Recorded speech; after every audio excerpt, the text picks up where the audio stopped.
This is a Squiz podcast. We're your shortcut to being informed.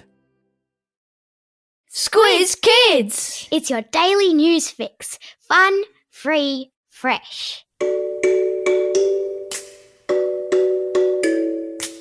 Good morning and welcome to Squiz Kids Today, your fresh take on what's happening in the world around you. I'm Bryce Corbett. It's Friday, May 20. In Squiz Kids Today, it's election time. Taiwan's Oreo pizza.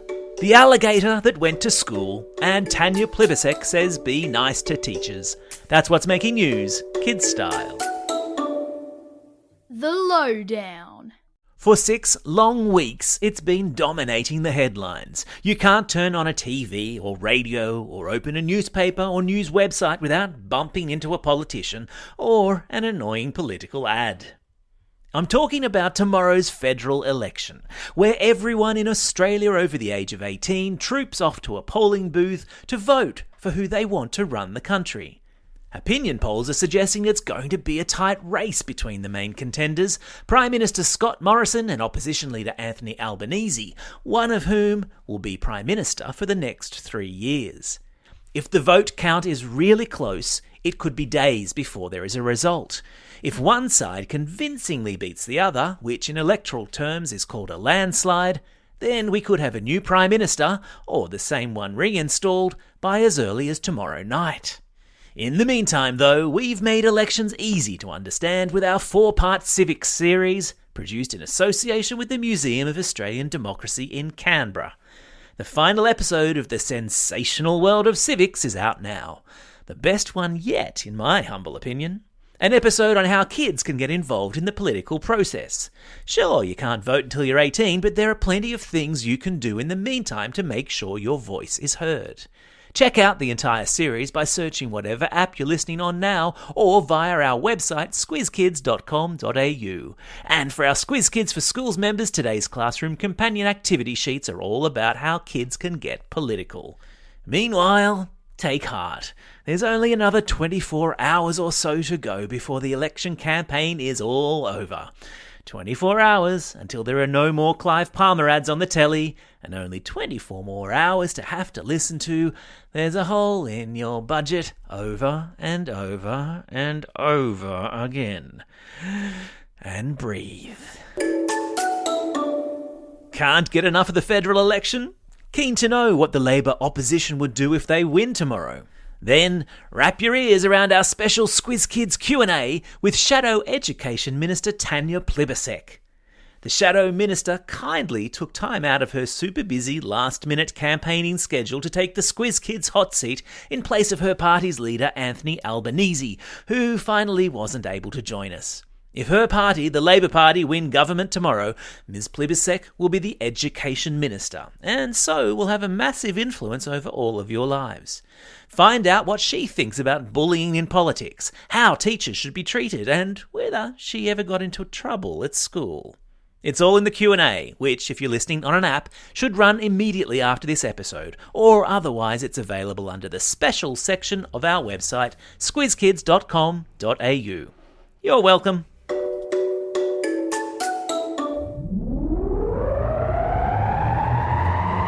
Spin the globe. Each day we give the world globe a spin and find a news story from wherever it stops.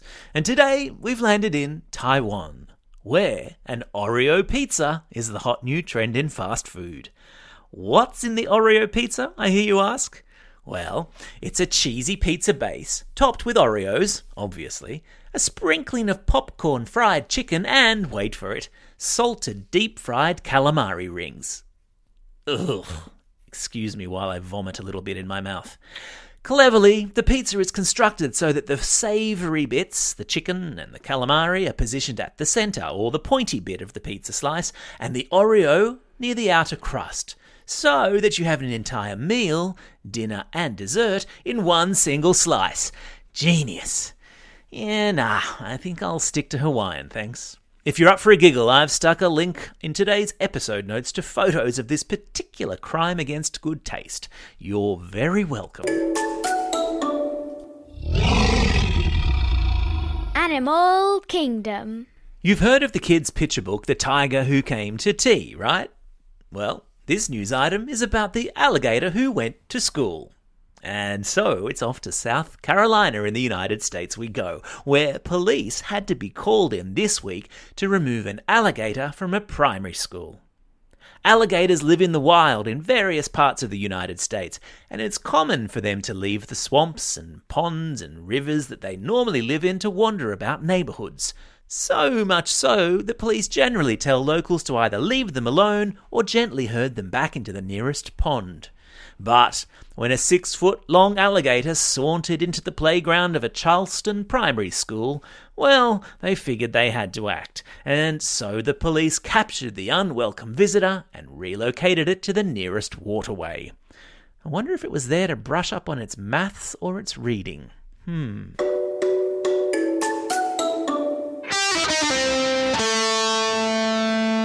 Pop Culture Corner. Lego Masters may be well and truly over. How good was that finale? But that doesn't mean the building fun has to stop, especially if you like mixing a little bit of high art with your brickwork. Lego has just announced the release of a new set which allows you to recreate Dutch artist Vincent van Gogh's famous painting Starry Night. It's a super cool 3D version of the painting masterpiece, featuring a minifig of the artist himself. And get this, it contains 2,316 bricks. So, not for the faint-hearted. The Starry Night Lego was one of several ideas sent to the toy company as part of its Lego Ideas platform, where fans of Lego sent in ideas for cool sets. Other sets to have come out of the Ideas platform include a working typewriter and the house from the movie Home Alone. How cool! I've stuck a link to photos of the Van Gogh Lego set in today's episode notes. Time for the quiz. This is the part of the podcast where you get to test how well you've been listening. Question number 1. What sort of animal wandered into a playground in South Carolina? That's right, it was an alligator. Question number 2.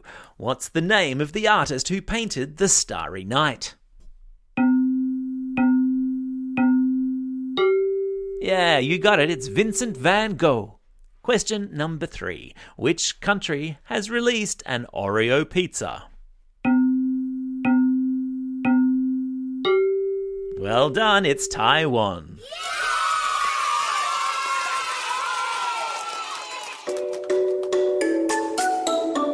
Shout-outs.